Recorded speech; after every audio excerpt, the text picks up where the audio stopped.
Hi students, welcome to another problem of labor cost. Let me read out the problem to you.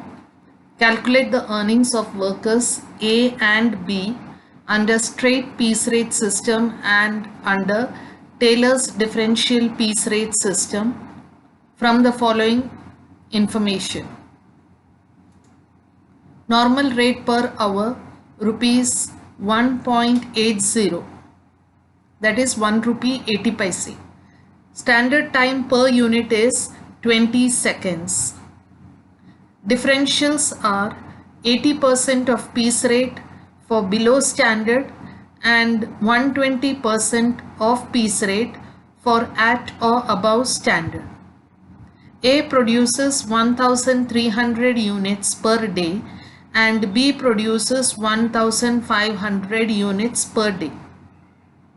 Now this is the problem that is given to you, and they have asked you to work out the wages of both Mr. A and Mr. B under straight piece rate system as well as under Taylor's plan.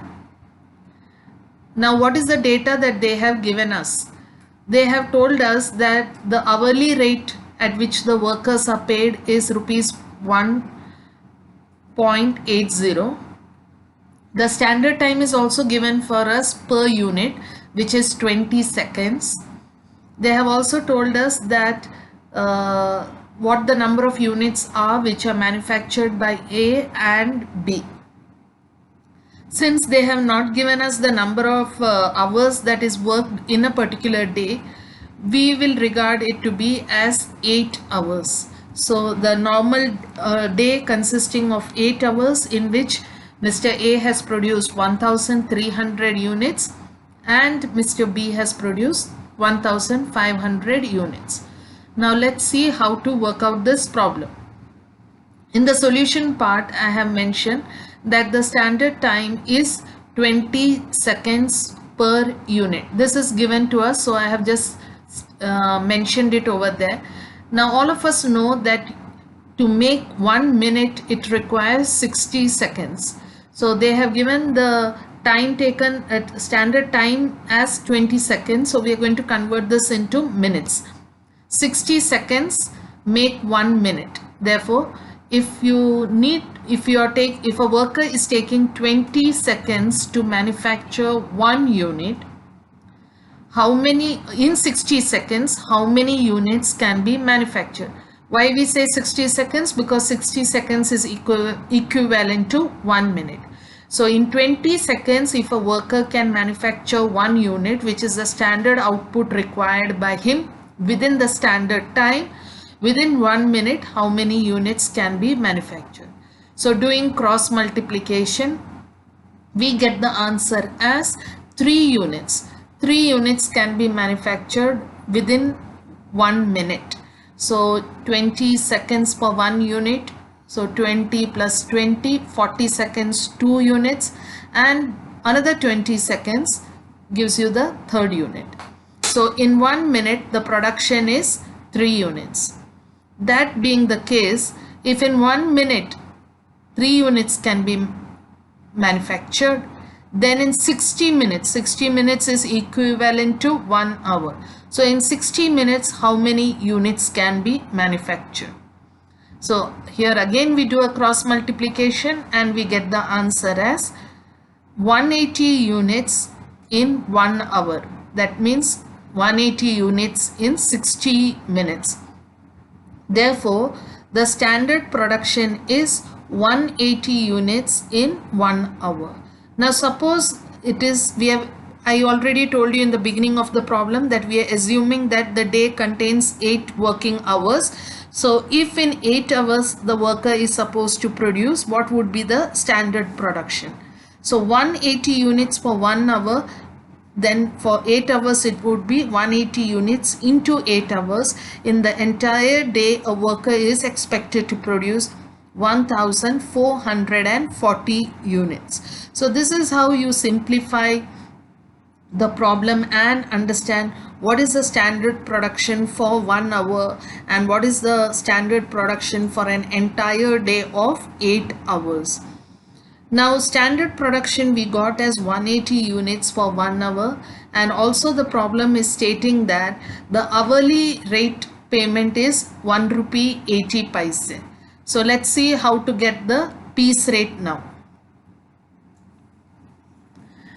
So here in the second slide I have mentioned that the normal rate per hour is given as 1 rupee 80 paisa, which means that in 1 hour you are anyway manufacturing 180 units. So for 180 units the worker is paid 1 rupee 80 paisa.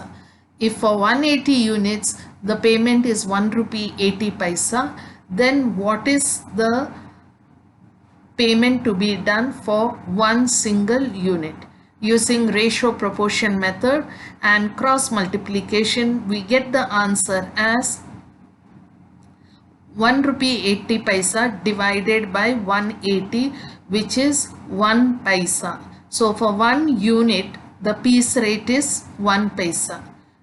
These type of problems have been discussed with you in the previous videos also. So if you have not followed it here, please go through the earlier videos as well. So this is how we get the information about the piece rate, and this will be helpful for us in solving both the workings, that is piece rate, straight piece rate system as well as Taylor's differential piece rate. For both these type of methods of labor remuneration, it is very important to get the piece rate. So we know now for one unit the amount of rupees spent is 1 paisa by the organization. Let's now calculate the earnings of both A and B. I have put the workings under separate columns. So first we start with the piece rate system. The formula is also given there. Number of units produced into rate per unit. So how many units are produced by A? A has produced, it's given to you in the last line of the problem. A has produced 1300 units and B has produced 1500 units. So applying that, we have 1300 units into 1 paise, which is rupees 13. Please note how 1 paise is written. It is 0.01. So for B it is 1500 units into 1 paise. It gives rupees 15 as the answer. So wages of A under piece rate system is rupees 13 and wages of B under piece rate system is rupees 15.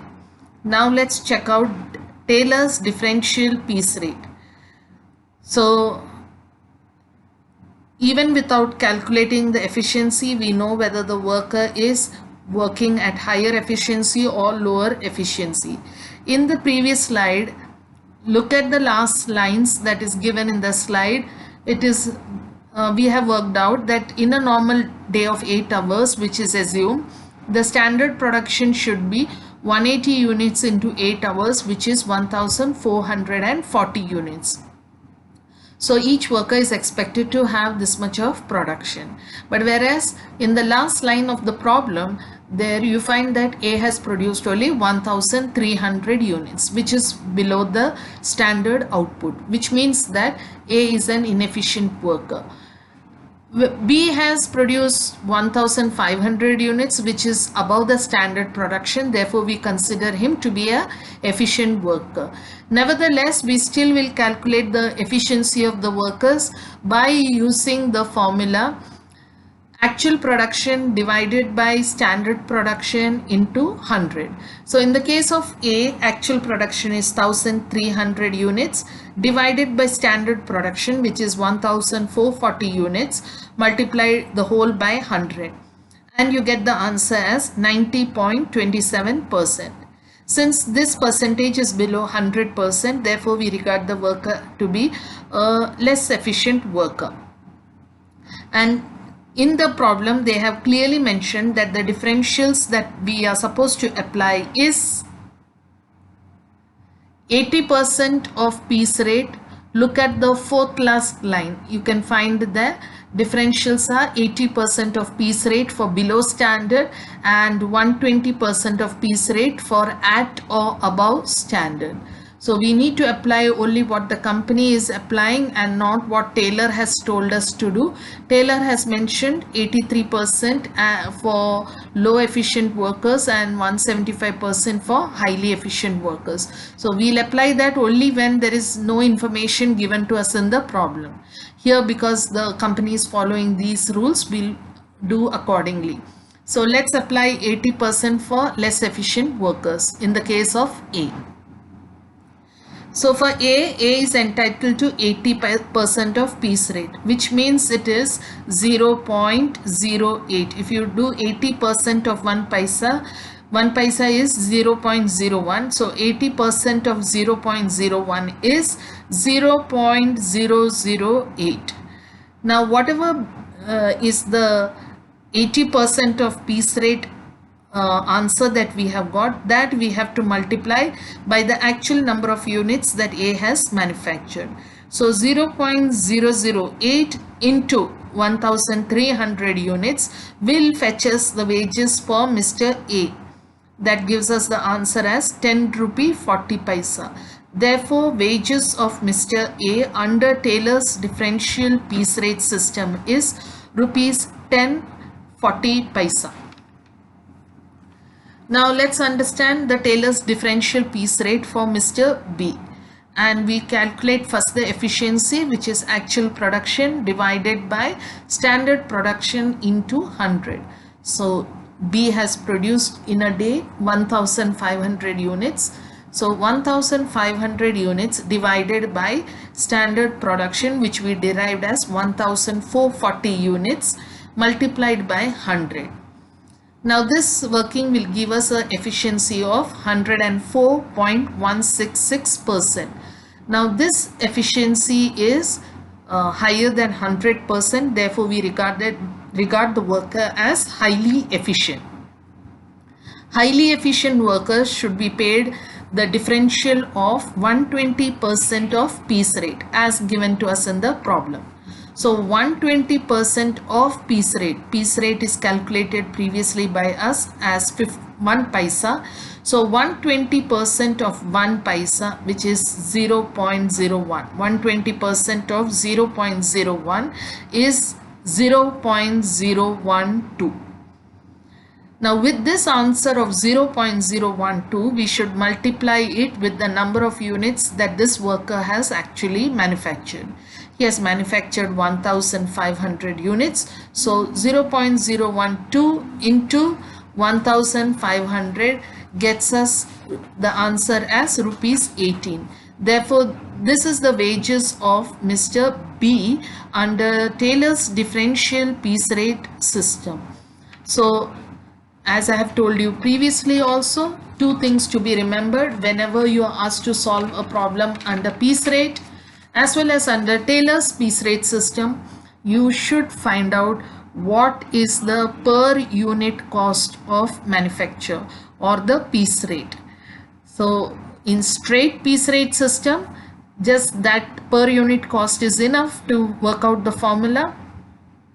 But under Taylor's piece rate system, we need both the piece rate as well as we should know how to apply the differentials, which is laid down either by the company or by Taylor.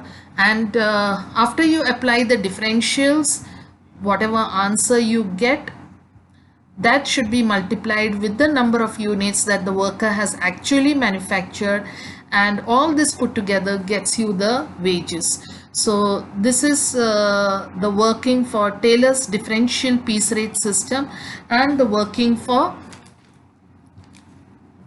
straight piece rate system. So please understand here once again, none of this information was directly given to you in the problem, and in this particular problem also the peculiarity is that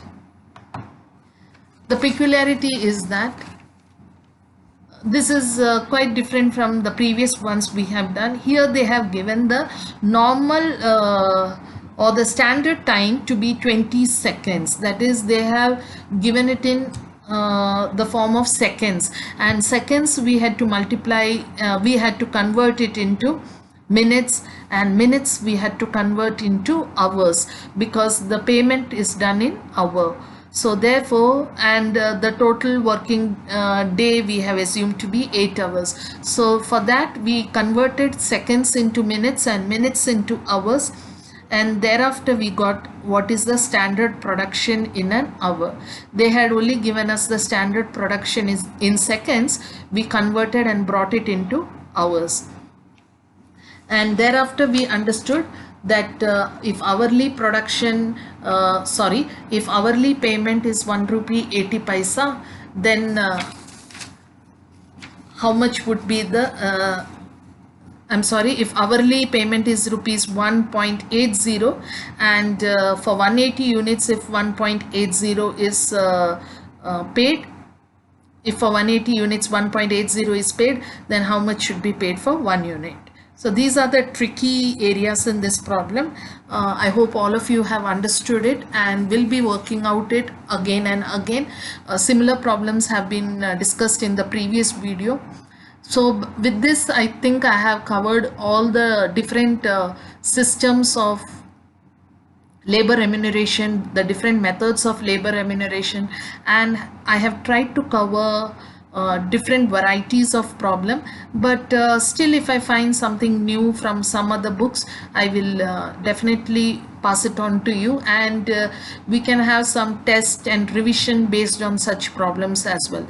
But until we go into more problems, more revision problems, please try to understand these varieties very thoroughly and get very conversant with it, so that it becomes easy for you to write the revision, or to work out the revision problems, or to answer in a test.